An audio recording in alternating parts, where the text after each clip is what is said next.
camera. It's flashing. I don't know if it's lying to me or if it's setting me up for a life of bitter, bitter disappointment. But what if everything is wonderful? And what if, and what if everything is just magical, like unicorns?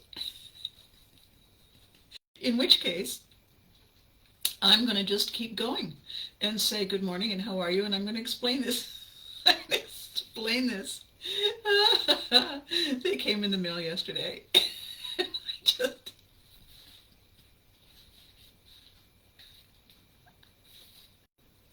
Uh, I think possibly unicorns are jerks is a bit harsh. I think it would be nicer, more polite if we said they can be. Although, okay, give me a second while I activate the tractor beam over here. Look at me doing all kinds of tech conversation here. Am I there? Yes, I am. Okay, click this and click this. Don't go away.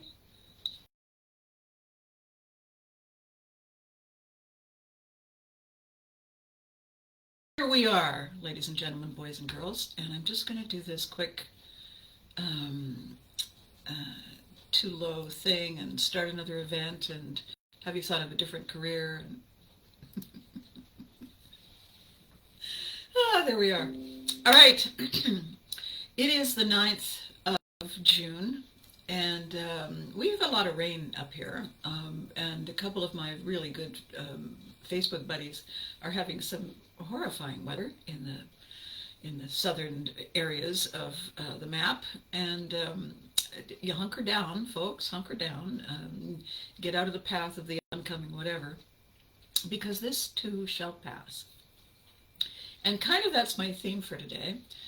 No matter how bad it appears to be, things will change. Sometimes they will be briefly worse, and sometimes they will be just awesomely better. And that is the nature of the journey. So today, I want to begin again by thanking you for all the lovely comments we had and exchanged and conversation yesterday, and a couple of great conversations with people yesterday about creativity and the plans that we have moving forward. They're wonderful. You know, it's not action planning so much. It might not even be you know, the mentor workshop kind of conversation. It's more like brainstorming. It's more like what if, and oh, and what about that? It's you know, it's a give and take of conversation where we get to share ideas and ideas spread. And I think it's very important. Good morning, Sean. How are you? It's nice to see you. Poke. Um, what poke? Oh, okay. Um, what I want to talk about today is a wonderful story that got triggered yesterday when I saw a post by my really handsome, talented friend, Matt Demers. Now, Matt is creating a career path for himself, interviewing celebrities and reviewing movies and going to shows and bringing us to Hollywood and Hollywood to us. And so his stage name, his professional name is Mr. Hollywood. And Matt did something extraordinary yesterday. I mean, he does extraordinary things all the time. Well, here's what he did. He actually posted a video clip of an embarrassing thing that happened to him. And that is why I admire him. Because embarrassing things happen to us all the time. All the time. Awake and asleep. The thing is, we don't usually acknowledge it. We try it. We hope that people don't have their cell phones, and we certainly don't admit it. So when something happens of a significant size, and then you decide, good morning, Karen, how are you? How are you? And we decide, you know, something awful happens and it's humiliating as all get out, and we decide to own it because we can't not own it. That's where the magic is, because that's where the stories are. That's where the stories are, when we get to say, gosh, remember the time you did this? Oh my God, yes. And then, you know, we get to celebrate two things. we get to celebrate with people we love that we tried. We did something that we thought might work. And when it didn't, we also get to celebrate the fact that we're willing to own it. We're willing to say, yes, well, I didn't expect it to turn out quite like that. Um, I was watching a clip of Johnny Depp the other day explaining that he was a mechanic for about 15 minutes once. And the owner of a garage he said, I'm going to teach you how to change tires and align tires. And he went in, he was working on it for a few days. And one day, a car that he just finished working on drove out. As it turned the corner, one of the wheels went the other way. Whoever it was interviewing the now famous Johnny Depp said, what happened? And Johnny looks at him and says, well, they fired me. I mean, and you think, I mean, it was just some guy, except that it was some guy on his way somewhere watching one of his wheels go the other way. So all the things, good morning, Charles, you're on your break. Oh, how wonderful. I'm so glad you had great news about Kat. Yay. Charles and Kat have had to have some medical, appointments, and it's nerve-wracking to find out if you're okay or not, and they had really good news about Kat, so awesome. So I want to talk about the nature of the way we're growing and the nature of the way we evolve and the perspective we have on what is horrifyingly terrible in this moment. And it turns out either to be just a great, I can dine out on this story until the end of time, or a good cocktail party conversation, or one of those things that you still can't quite get over and you still randomly pass out from shame. We all have them, and we all believe that we're the only one it's happening to in the moment. And possibly that's true, except that it happens to all of us at some point in time. So rather than just pretend that we're perfect, I think it's much more helpful to own the idea that we have stuff that is just, it's broken. And why does the car lean that way? I have no idea. Maybe it was made on a Thursday. I don't know. If we learn to understand that there are things we will never fix, and they're not deal breakers, then they become part of our story, and they become part of our signature. They become part of, the little tattoo moments in our lives. And when I was watching Matt Demers' clip, and I'll tell you in a second what it was, I had what I refer to as one of those moments. I had that happen. And I said, oh, my goodness, my goodness, my goodness, I have something to talk about. So, Matt Demers got tickets to the final taping of David Letterman. Way back when David Letterman was ending his career as the late night talk show guy. And we saw the clip. We saw part of the clip. And David Letterman was taking questions from the audience. And pointed out Matt, you with, right? And Matt said, do you plan to grow a beard when you leave the show? And David said, yes, I do. And then he stopped and said, I don't know what I expected from this, but the quality of the questions I'm getting is not where I thought this was going to go. And so here's what we have. We have Matt as being the author of one of those not quite what I expected questions, which is largely humiliating, except that now Matt can go through history saying, I'm the guy who did that on David Letterman. And the thing about that is that there is a kind of cachet, there is a kind of charm and hysterically funny element to owning the wrong stuff. I've posted a million times, because I just love it, one of the blooper sketches from You Can't Fit on Television, where I couldn't quite make it through a doorway, and I broke the prop, and there wasn't a second one. And then when I realized what I had done, I had not only ruined the sketch, I'd ruined the prop. We weren't going to be able to get it back. And, I'd sat in the makeup chair for 40 minutes to look like this. I mean, a lot was invested, and I blew it. And then I blew it. On top of that, I started to laugh, and I couldn't get it back. And then, fortunately, because I worked with the best crew ever, Everybody else started to laugh because it was a complete train wreck. And when we give ourselves permission to just lean into those moments, they stop being stressful. They stop being, oh my God, I'm never gonna amount to anything. I can't. I'm a you know. It gets rid of all of that. It gets rid of all of that, and it gives us that wonderful, I don't know what it is, but it's a positive endorphin. It releases the stress. It allows us to laugh. It ruins our mascara, but oh well, you know, that's why there's more mascara. And then we can carry on. So the theme for today is we do not own the versions of us that other people have in their heads.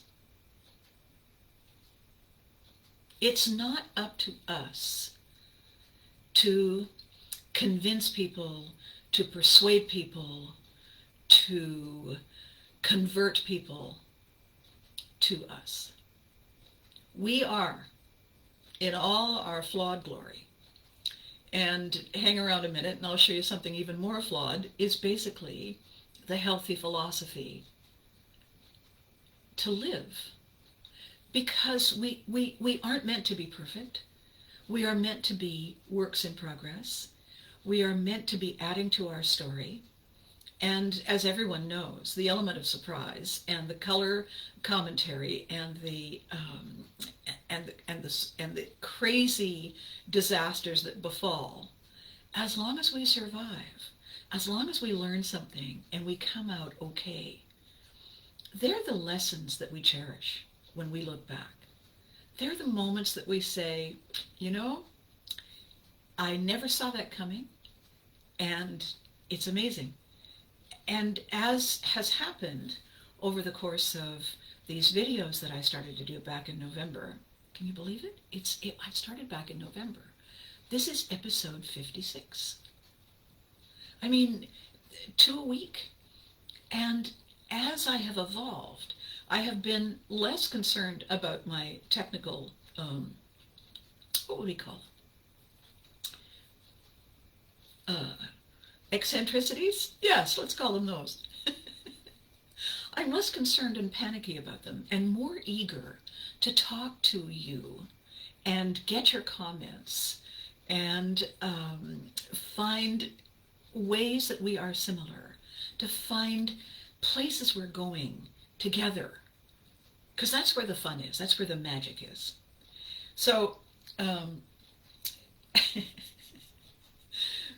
what happened the other day was somebody said something about Dad, Leslie, and what kind of magical coloring books would he contribute, and isn't it a shame that you don't have something that Les would have contributed when I do these live events? And I said, well, I have the mom's trucker hat. You didn't think I was going to wear those, did you? And no, it wasn't that. And then somebody was saying how much they loved and thought magical the coloring books were and the calendars were for the Care Bears. And they are. They're just beautiful. There's no caveat there. And then I realized, well, you know what? I know the kind of coloring book that Les would buy. Leslie and Bill Luxton would come up with the most bizarre, crazy, underhanded, funny things. And I saw other coloring books where animals were making their own natural noises and smells and whatnot. And I thought, yeah, no. However, unicorns are jerks. Can you not hear Dad saying that, or Barth saying that, or Ross saying that, or the teacher saying that, or the announcer, or El Capitan? Oh my God. I can hear Leslie in any of those characters or accents or attitudes saying unicorns are jerks, and then ruining the moment for some poor kid who was trying to have a conversation with him. So I went looking to see if I could find something like that, and there it was. And I said, oh well, probably we need a couple of those. So I'm going to be bringing those in August to the show, just for an element of what have you got there? Because that's the fun, right? That's the fun. The element of surprise is the fun. So here's my convoluted story. And every single technical savvy, that's the word. I can't even remember. I am technically savvy. I can't even remember which hand to hold it in. Right, let's not apply for that job. So, so here's what happened, and it's a cycle story. It's a circle of life. Um, what's the phrase that they used in The Lion King? Circle of life. There's another. What is it? It's not Inagata Davida. What is it? What is it? What do they sing? It's a song. Someone will tell me. It's not Inagata Davida. Anyway, in my circle of life, standing where I am today, wondering how the hell I got here, and completely unable to imagine what's around the next corner.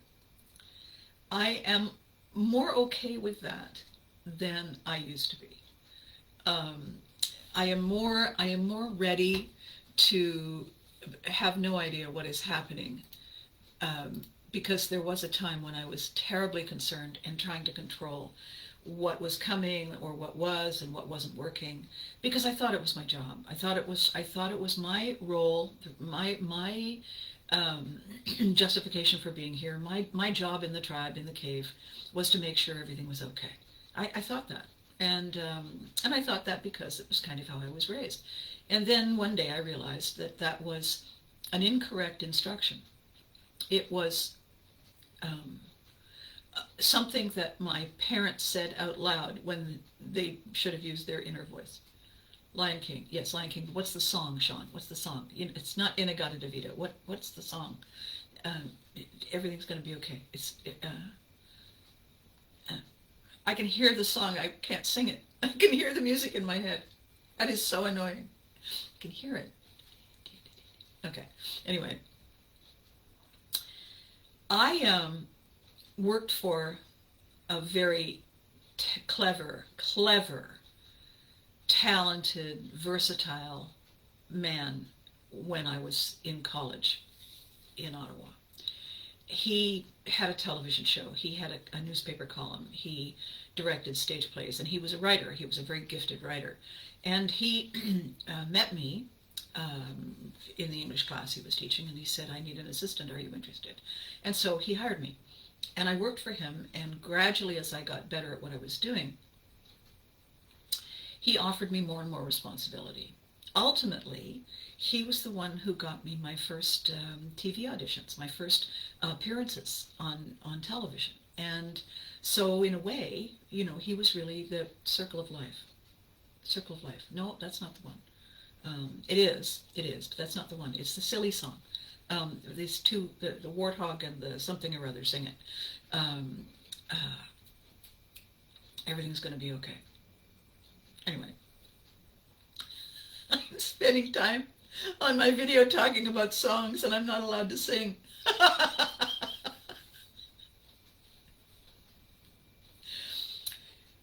This man, his name's Frank Daly, brilliant, genius man. And one of the jobs that he had, the reason it came up, is that Matt Demers is now doing what Frank used to do. Matt is getting invitations to go and review shows, and he's getting invitations to go to the first song, the first live audience, the first, that's it, Hakuna Matata.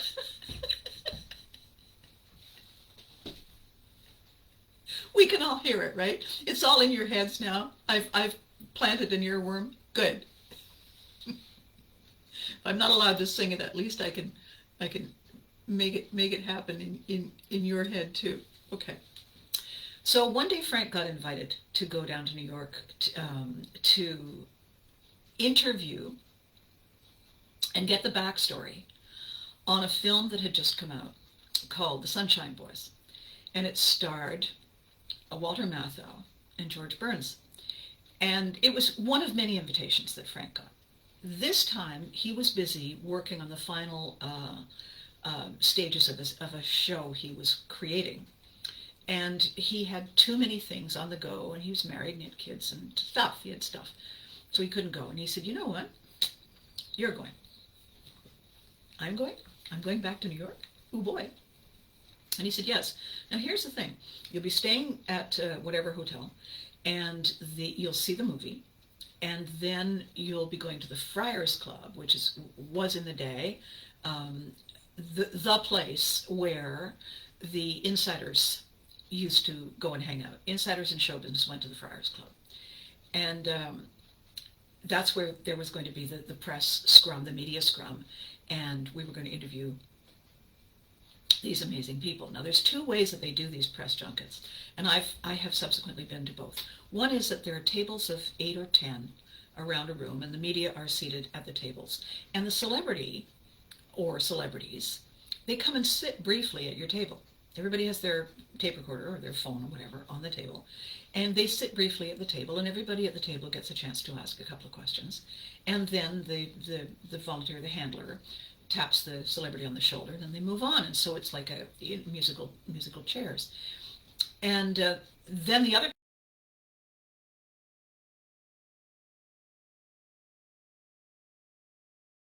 you're allowed to, you put up your hand and you're allowed to ask questions. So I had never been to either one at the time, and I was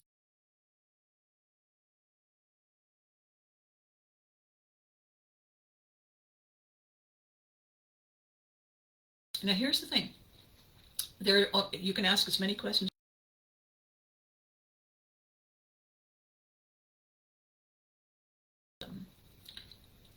Don't come home.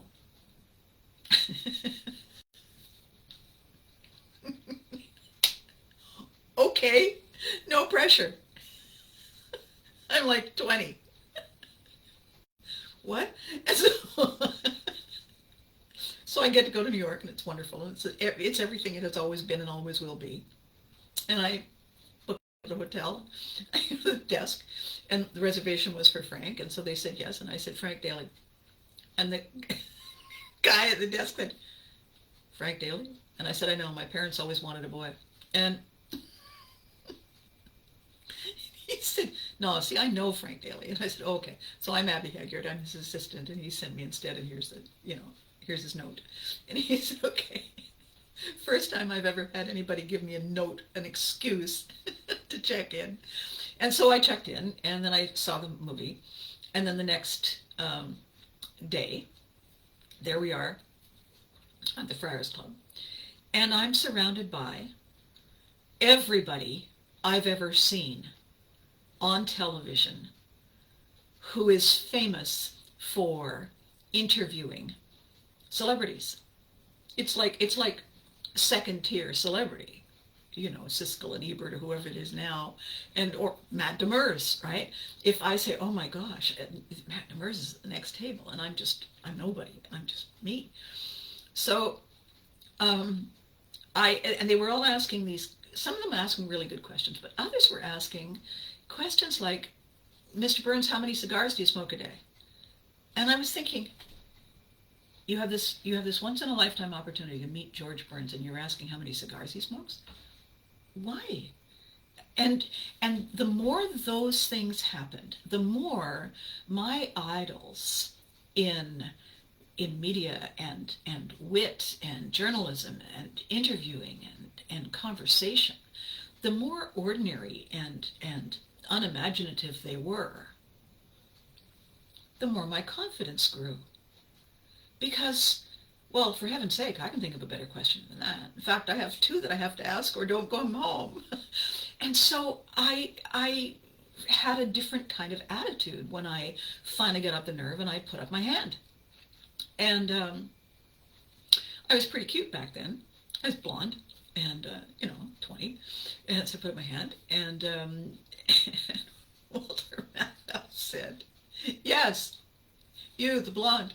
And I stood up and I said hello, and it dropped the tape recorder and had to pick it up, and said I'm new at this, and he said clearly, and people were laughing. And so here was the question I was supposed to ask. The question I was supposed to ask him was, you're not the classic leading man type of actor. And the assumption would be he would say yes. And the important question was, what is it about you that has led to your success? What Frank was looking for was the fact that Walter Matthau brought variety and substance and humor and was not limited by, that fleeting moment when you're adorable, right? He had so much more to offer. That was the intention behind the question, because Frank had discussed it with me, just in case I forgot how to ask. So I knew all this, and I'm feeling fairly confident. I stand there and I said, Mr. Matthau, I'd like to begin by asking this. You're aware that you're not the leading man type, right? And there was a lot of laughter that I didn't expect. And he folded his arms and leaned back in his chair and said, "Go on."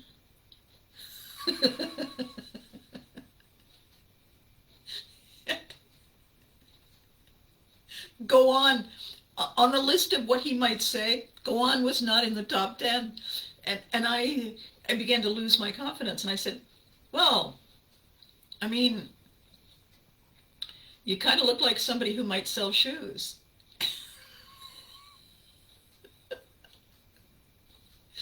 And he just sat there with his arms folded like this. And to my horror, the people sitting on the other side of me moved their chairs away. And I heard them scraping, and I went, "Where are you going?" and when I looked back at him, he was laughing. And he said, "Okay, you're right. I'm not. What's your point?" And I said, "Why do you think you are so popular and have enjoyed such success?" And George Burns said, "He's talented." This is all being recorded, right? I'm going to take this home and give it to my boss. I'm a train wreck. Will I ever be asked to do this again? No. Can I get out of it? No. Did I ask the question, though? Yes, I asked the question. And I said, so it's talent, yes. But there's something else. You're magical. Like, people, as soon as they know that you're in a movie or in a show or you're going to be someplace, they start to smile in anticipation. What is it? And he said, if I had $1 for every time I have seen that smile, I'd be a much richer man than I am today. He said, I think it's because I love what I do. And I have a sense of humor. And I know people are looking for something to feel good about, to laugh at. And I give it to them. So anyway, that was the substance of his answer. And I said, thank you very much. And I sat down. And I was looking at these people who still hadn't moved their chairs back. I had gotten away with it, but they weren't, just in case I was contagious. And so then there were more questions, and I still had this question from George Burns, and and finally I thought, okay, I have to do it. So I put my hand up again. And Matthau was in the middle of answering somebody else. And he said, wait a minute. I can come back to this. But the blonde is asking another question, and I can't wait. Okay, hit me. I stood up and I said, actually, it's for Mr. Burns. And he put his hand up and he said, steady, George. And he looked at me and he said, he's not getting any younger. He's not getting any younger, so you be nice. And everybody was laughing. And George said, I'm ready. And I said, Mr. Burns, you haven't made a film. We haven't seen you in a show in 39 years. And he said, that's right. How kind of you to count the years. And I said, well, it's a statistic. I looked it up. And he said, uh-huh. And I said, the thing is, you're fabulous. So why not? Why haven't you worked in 39 years? He said, I don't know. I've been sitting home, sitting by the phone. Nobody called. I'm done. I said, thank you. I sat down. And there were other things that could have happened. I could have asked more things, but really I didn't think I could handle it if I dug myself in any deeper. And at the end of the event, you had the opportunity, if they came to your table, well, they would sign pictures, so you would have autographed pictures from the show. So, but in this case, you had to go up to the table. So I went up to the table with my pictures and the sign. And when I got to Walter Matthau, he said, "Oh God." I said, "I'm sorry. I'm really sorry." He started to laugh. He said, "Where are you from?" And I said, "Canada." And he said, "It's the cold winters, right? Like they build them relentless up there because of the cold winters." And I said, I hope so. I hope that's what it is. I hope I can move beyond this." And he said, "Oh, don't worry about it. This will never come up." And then he said, "George, she's actually harmless." And so then George signed my pictures too. So when I got home, I have this tape recorder. And Frank Daly has this sense of humor. So I said, "Here's the tape recorder. I'm going to leave the room now. I'm going to go and sit downstairs." And he said, "Why? Did you ask the questions?" And I said, "Oh yeah." "And did you get the answers?" "Yeah." And he said, "Well, then why are you leaving the room?" And I said, and I went downstairs, and I heard it playing, and I get, pillows over my ears, and I just so mortified. I mean, I couldn't even listen to it at home before I showed up for work on the Monday. I couldn't do it. It was so embarrassing. It was so mortifying. And then he said, "Come up here." So I came up, and I said, "Please don't play it for me. Please don't play it." And he said, No. He said, you did the job." He said, "There's a lot of laughter on this tape." I said, "Yeah, you should have been in the room."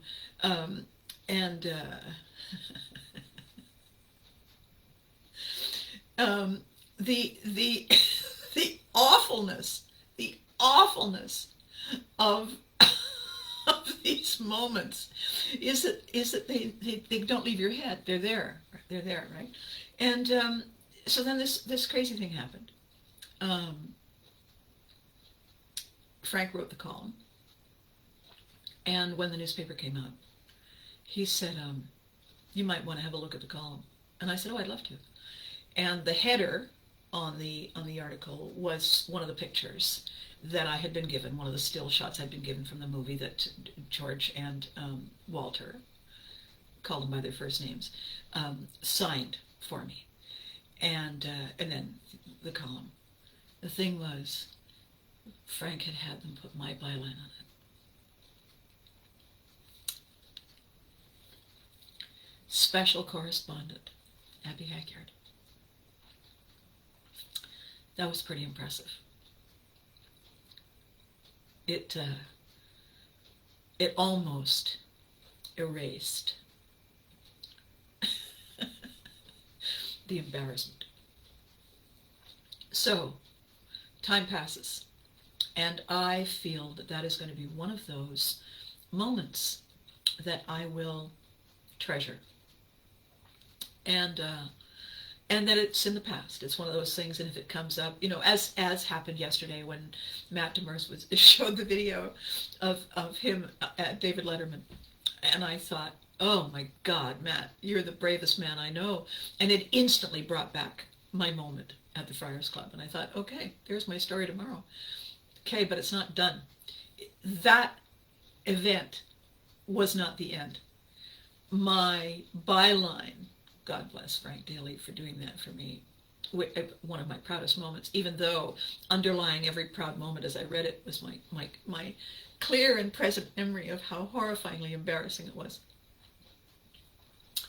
About a year or two later, I had something. I had the flu, and I was feeling like death's unhealthy cousin. So I called Frank. I said, I'm in, I'm dying, and I'm going to stay home.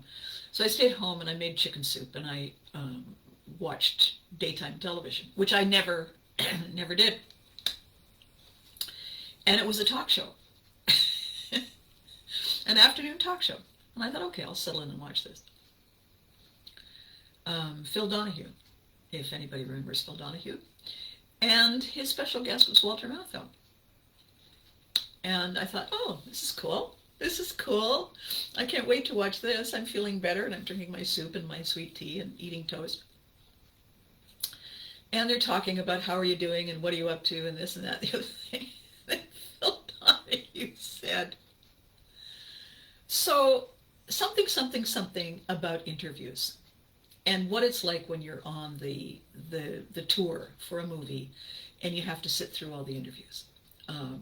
In fact, there's a lovely, this just a quick segue, there's a lovely example of what that is like for the star in the movie Notting Hill with Julia Roberts, in which she's just endlessly interviewed by people. And it's screamingly funny because you have the love interest and you have people desperately trying to cope with that artificial situation where the actor is constantly asked the same questions over and over, and it's a gauntlet that people have to go through, and they sign the contract and they agree to do it, that they're going to show up and be charming, and because they're promoting the movie, right? And it's their box office quotient, their ability to drive box office sales, which is why they're asked to go on these junkets. So Phil Donahue's asking Walter Matthau, who is there on a junket for something, and so I'm sitting there and I'm, like this. And Walter Matthau said, I can still remember one that was the funniest experience I've ever had on these tours. He said, we were at the Friars Club, George Burns and I sat up. And I thought, no. And yes, it was. And he proceeded to tell the Phil Donahue audience his memory of meeting me. And my train wreck questions, and the fact that I wouldn't quit, and how funny it was. And he had the best memory of all the worst of it.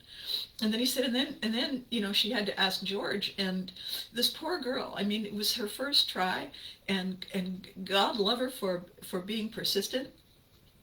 And he said, I want the audience to know. And then he looked right in the camera, and he said, I've never forgotten her. And then he looked even closer and said, I've never forgotten you. And I sat there, and I was mortified and pretty pumped at the same time, and kind of in disbelief. And when I went back to work a day or two later, and Frank said, how was your recuperation? I said, well, I had a pretty interesting day on Tuesday. I told him the story, and he said, the great stories never ever go away. Always remember, the great stories never go away. And you know what? He's right. The thing is, the greatness in the story is almost never about how perfect we were. The greatness in the moment that we remember is the trip, stumble, stagger, momentum, trip, roll, thud, survive, ta-da. That's what we remember. We remember that time when, oh my God, you remember the time when? That's what we remember. Those are the great stories. Those are the substance of our dining out on, oh, Abby, tell them about the time.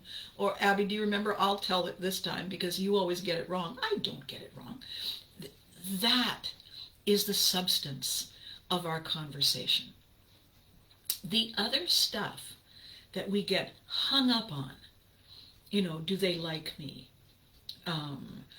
I can't possibly be seen like this. I wanted to wear that, and it's too small, and I'm fat, and I don't look this, and nobody cares. Nobody cares. Is the spot on the end of my nose really noticeable? Somebody asked me that once. Is the spot on my nose noticeable? And I took off my glasses and I looked in and I said, I have a question. And a friend said, what? And I said, what magnification of mirror are you using in the bathroom? I can't even see this thing. Where is it? And we get caught up in looking for the tiny imperfections that are the reason we're not king of the world. Believe me, that's not the reason. That is not the reason we are king of the world. We are king of the world because we're having the best time ever. And everybody sees how much fun that is. April, self-sabotage is my middle name. Woman named April because she's born in April.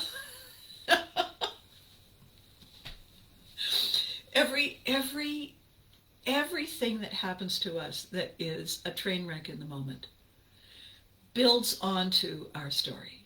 It's not necessarily that it builds our character. What it builds is our substance. It builds our resilience. It builds our understanding of, well, don't step there. It teaches us how much there is to learn. And that if this moment is unhappy, so, Garen, I have to read this. So when I was a salesman, I met a millionaire and his family. We didn't talk about business. We talked about how we wore pants. We both figured out that rich or poor, we still put our pants on right leg first. Right leg first. Give me a minute. Oh my God, I do that too. So, I'm left-handed. Why wouldn't I put on my pants? Isn't that funny? Do you put your socks on right sock first? Who puts their socks on left sock first? I don't. Wait a minute. No, I put my socks on left sock first. Why am I even doing that? Karen!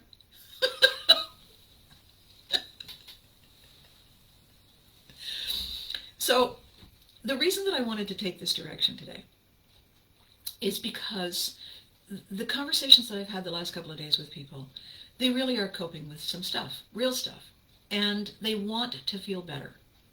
They want to feel better, and they don't yet. And the question they're asking is, how long until I reach there? And so I wanted to talk about the fact that we need, you can't put pats on left leg first because you still have one left. April, you're stealing John Milky's jokes. It's dad jokes. We need to remember something really important. It's not that the goal is like a mirage and it always stays just ahead of us on the road. It's not the wet spot on the highway. Here's the thing about goals. And I allude to it all the time when I talk about being a Viking, and I say, I'm not chasing the horizon. I want to see what's on the other side.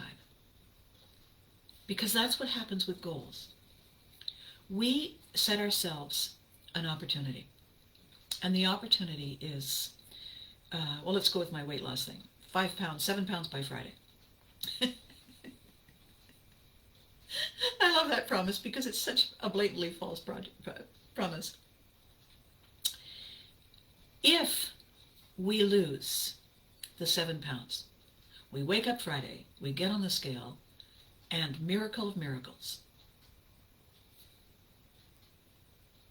Now what?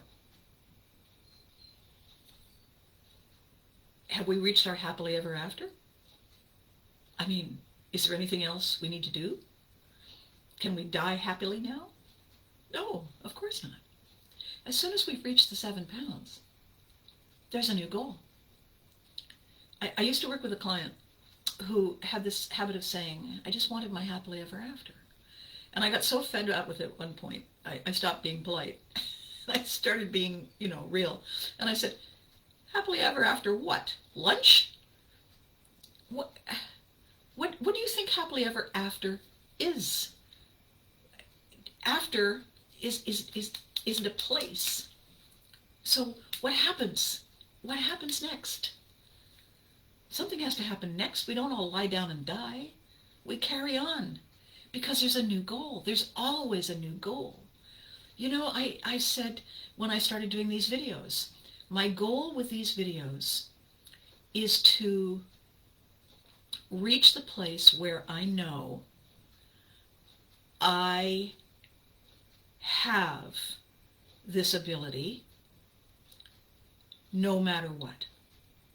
So I reached that place, I don't know, 10 videos ago. My new goal was, now that I know I can do this, that's one less thing for me to be worried about. Now I can focus on the next thing I want to achieve. The next thing I want to achieve is the number of people who feel so connected that they either reach out and talk to me in real time while it's going on. Garen, I write like first grade, I need to hold onto a chair, a grab bar, or a leprechaun, or whatever, so I don't fall over.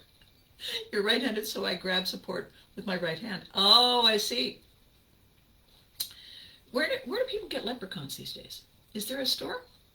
Like, do you order them online? Just inquiring Vikings want to know. That's interesting. I sit down. I've done the stand-up thing for the pants, and it's terrifying, so I don't do that. I sit down. I don't say, you know, Olympic athletes can do this and this and this. I should be able to stand on one leg and put my trousers on. No, you know what? Let's avoid that immediately obvious pitfall. Sit down, Abby. Put on your pants. Stand up. So in wondering, now what? What's next? What is the next thing I want to do immediately? Because here's the great thing about asking ourselves these questions. Goals don't reach themselves. Goals are waiting. Hey, how you doing? Over here. Am I next? All these goals. I was here first. Another goal, yeah, but I'm the goal she really wants, right? They're all out there. Okay, how do we satisfy ourselves with the understanding that this is not pressure, that this is fun, that this is exciting, that this is not pushing us outside of our comfort zone. It's inviting us to see what's over the top, just around the corner, beyond our comfort zone. And if we can reach that place, then nothing stops us. And I'll tell you what the place is. I'll tell you what the two gifts are that we have, in addition to all this pivotry fabulousness.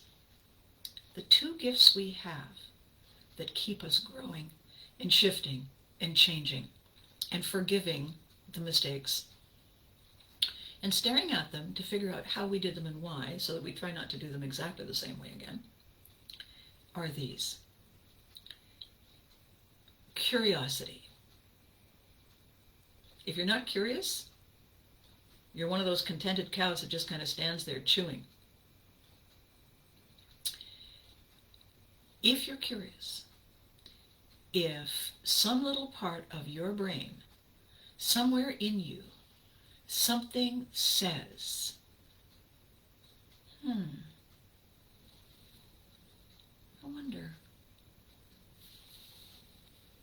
what if? The minute that happens, the minute, the second, the split swirl that it happens, you are dissatisfied with the status quo. The minute you're curious, you want to know. Where you are in this moment is lovely. It's fabulous. I've got all the cushions arranged the way I like them. I have my shoes over there. Don't know which way to point, but they're over there. And I have, you know, my comfort. I have my paintings, and I have my chair, and I have my coffee, and I have my, yeah. So then Are you just going to sit there for the rest of your life? No. Why not? Because I'm curious. I want to know what's going to happen when I introduce the next fabulous thing into my life, into your lives. I want to know. I got a boat. I want to see how many people are curious enough and dissatisfied with what they are doing that they're willing to get in the boat with me and say, you know what? I'll go on this trip. If I hate it, I don't have to go on the other one. And we all start to row. Curiosity and dissatisfaction are huge. And when we meet people who do not wish to be curious, who have no interest in what is going on out there,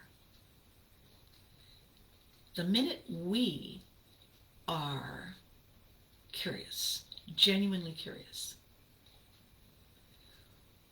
we don't really have much to talk to those other people about because they don't want to talk about anything new.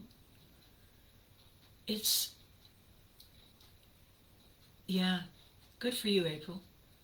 Behavior therapy, cognitive behavior therapy, it's our mindset.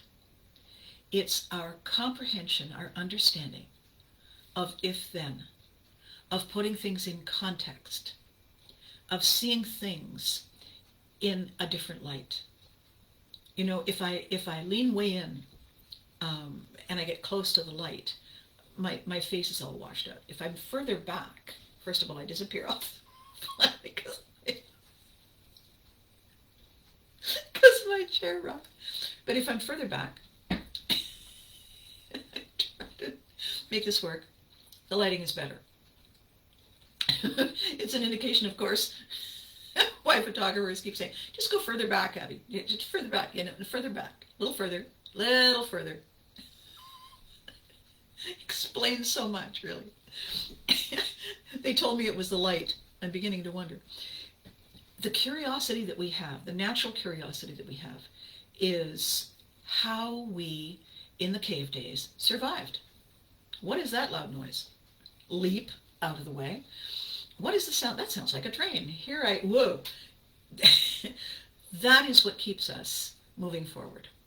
Dissatisfaction is what makes us say, no, I'm not okay with things the way they are. I'm not ready to settle for this. It keeps us alive, and it keeps us smiling, and it keeps us young. It keeps us leaning in, as opposed to sitting there sighing, looking out the window. We can have the sitting there sighing, looking out the window days.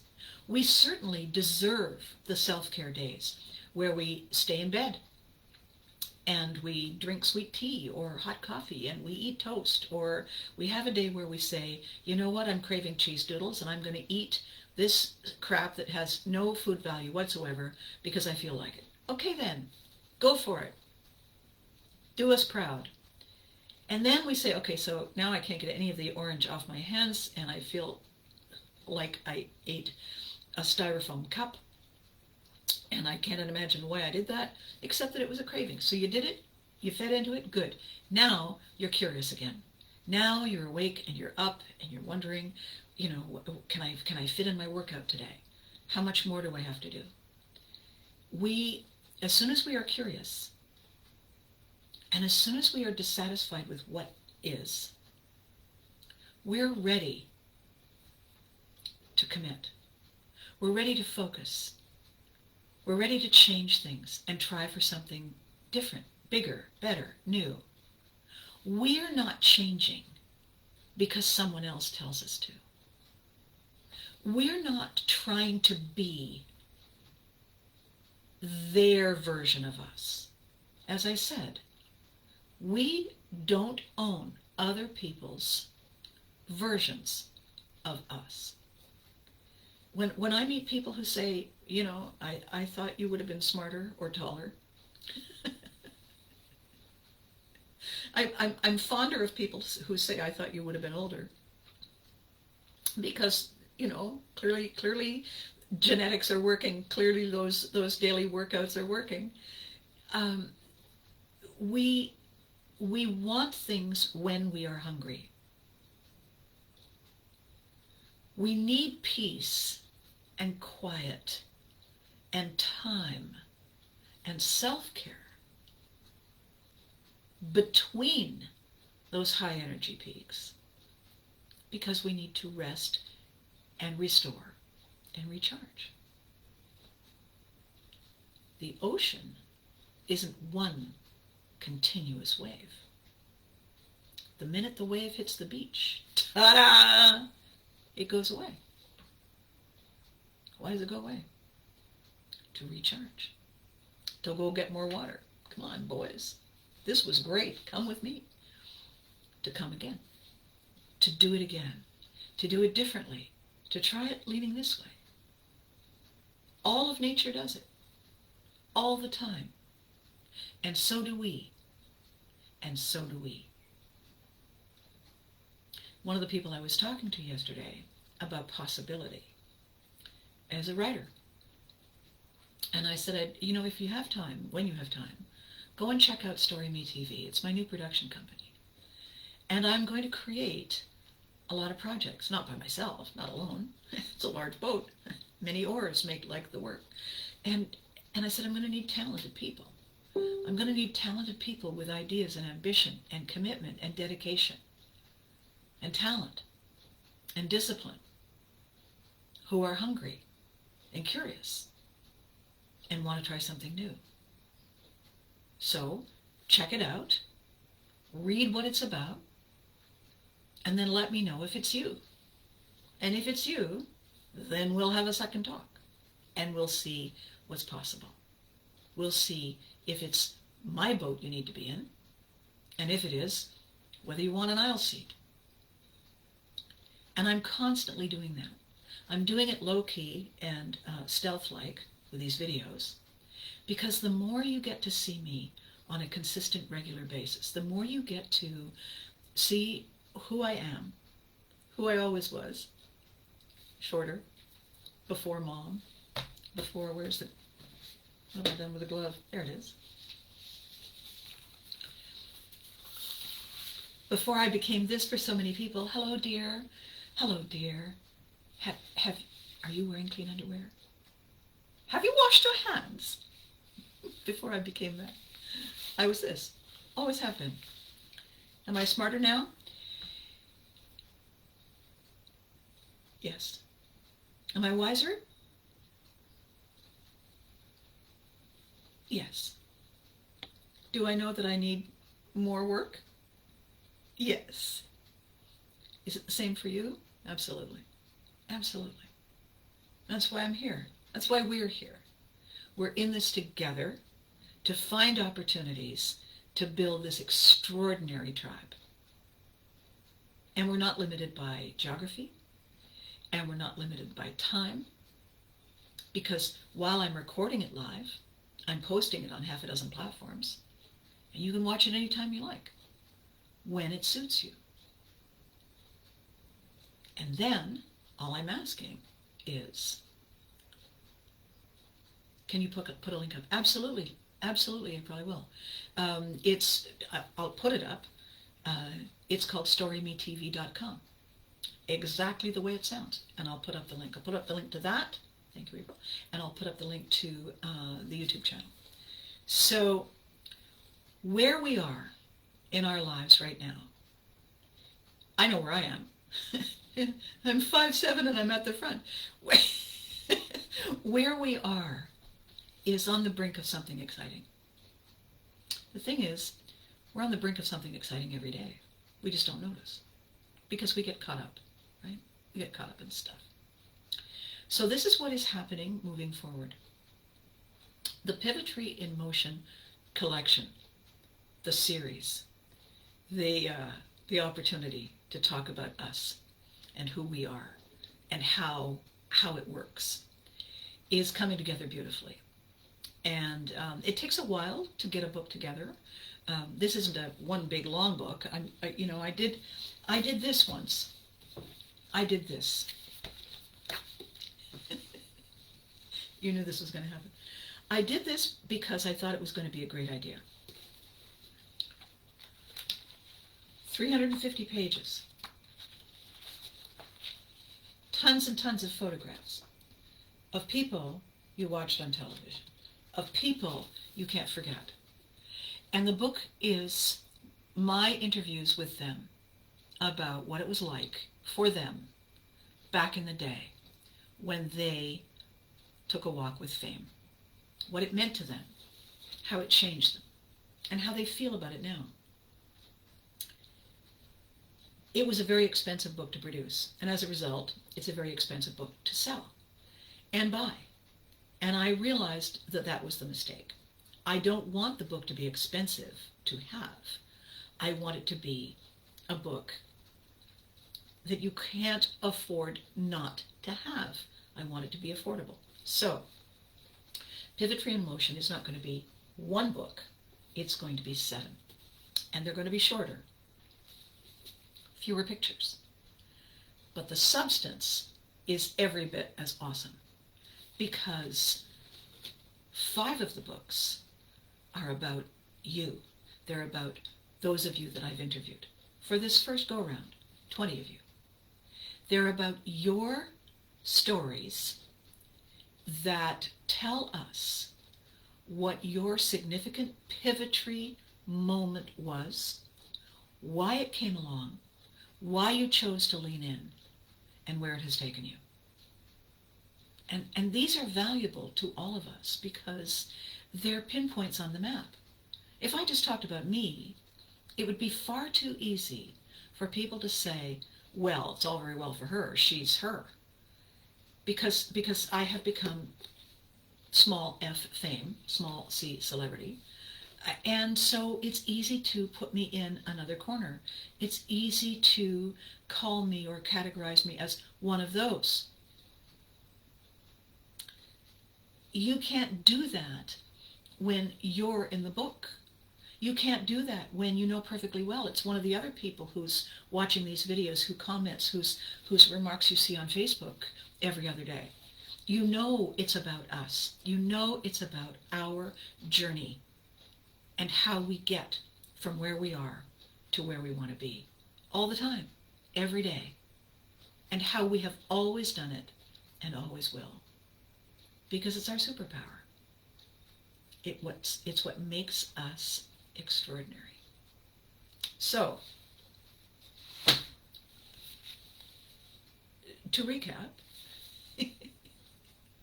Unicorns Are Jerks will be at Fanaticon 3.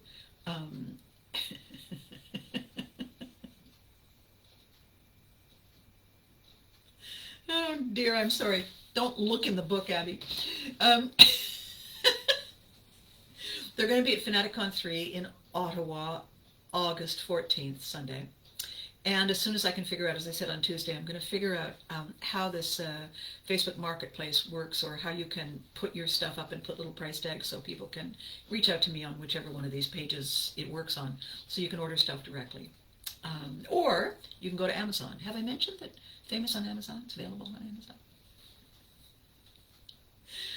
So, between now and next week, I think, oh, April, you're going to come? Awesome, awesome.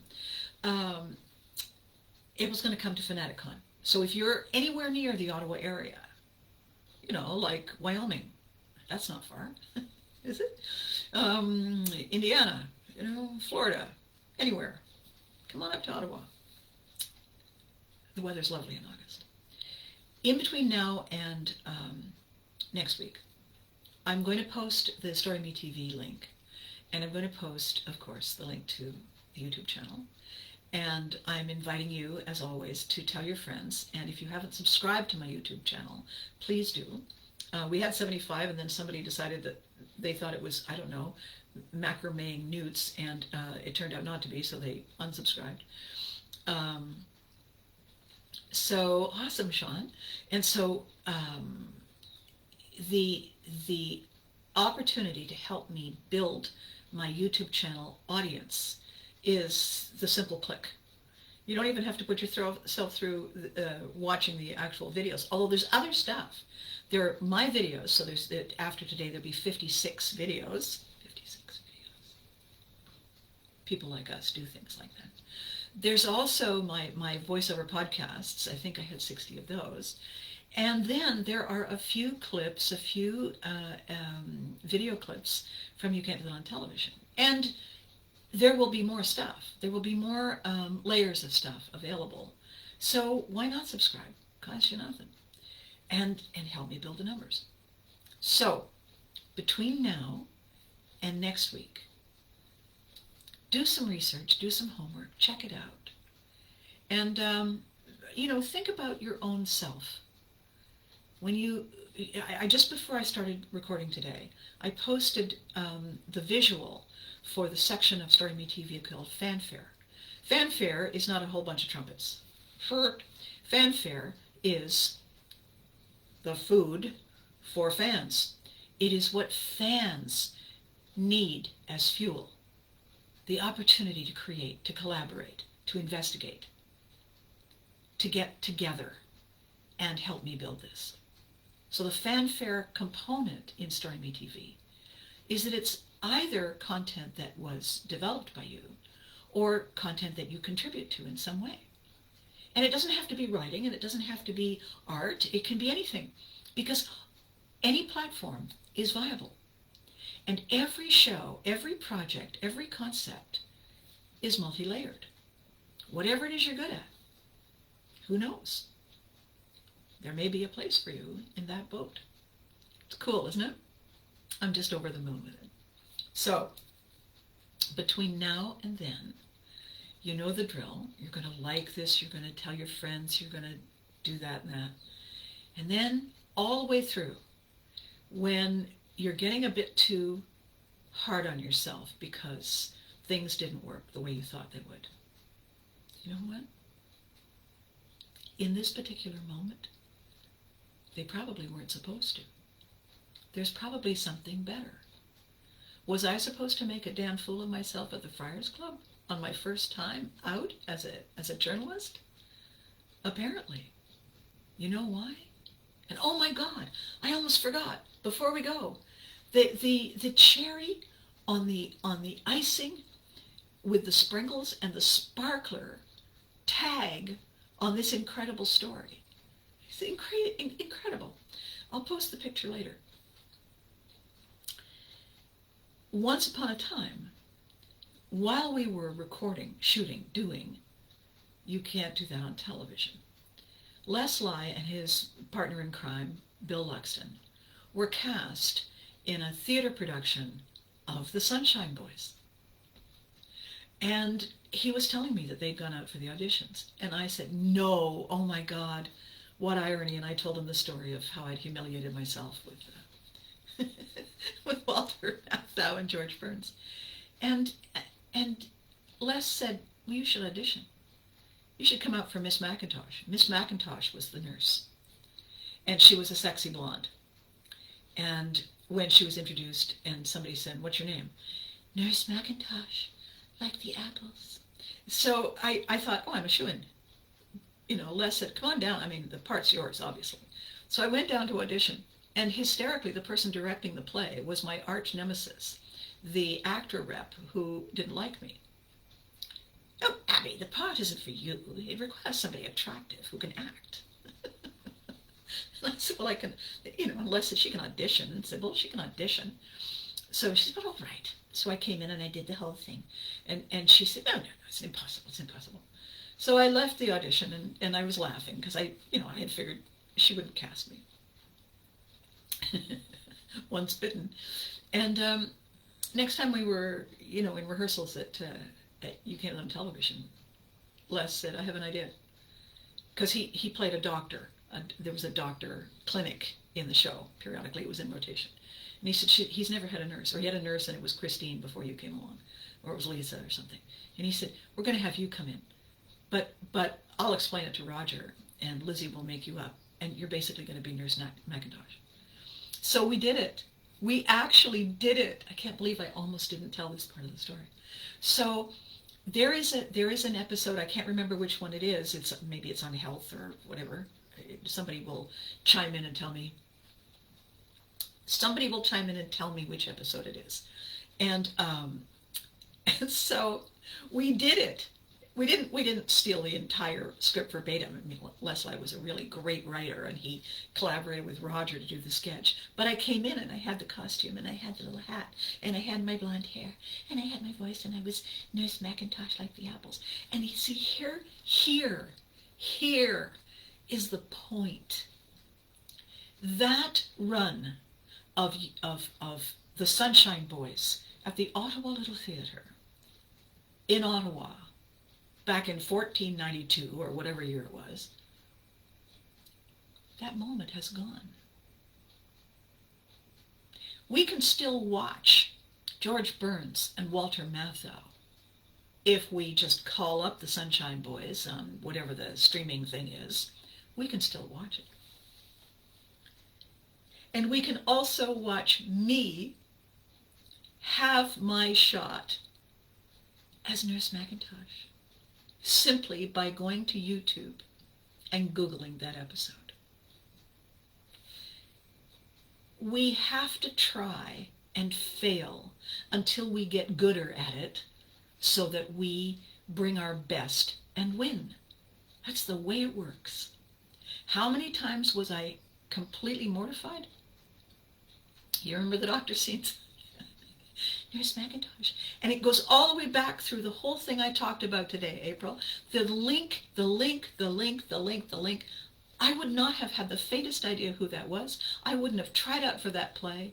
They wouldn't have added that sketch in the show if I hadn't worked for Frank Daly, who was busy on his project and sent me down, and I mortified myself in front of George Burns and Walter Matthau. You see? So when we have these trip, oops, fall, disastrous moments that are mortifying, they're supposed to be mortifying. That's why we remember them. That's why they pop up again, and we get to use them. That's why I get to poach in on Matt Demur's moment with David Letterman and link it to my own moment. And by telling all of you now on Facebook and then posting it on LinkedIn and Instagram and Twitter and YouTube and stuff, everybody can see that link, and everybody has the opportunity to forgive the humiliation and consider it an exercise, and remember that we are works in progress. Our stories tell us who we are. Our stories don't tell them who we are. They have their own notion of who we are, and we can't fix that. Our stories tell us who we are. People like us. Our stories hold the key to immortality. That moment at the Friars Club will never die. It'll never die. Not anymore.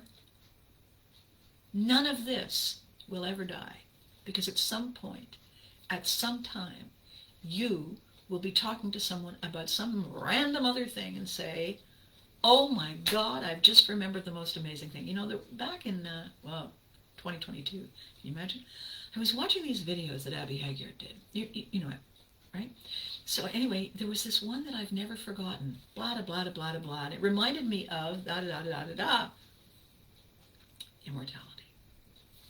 Shazam. Vikings invented it. Okay, kids. I've gone long. Ooh. All right. Here's the drill. Be good to you. You're just incredible. Be good to you. And remember to hug your loved ones. Have a great weekend. Have fun. Share your stories next time with me. Check out Story Me TV. Let's find a place for you. See you next time.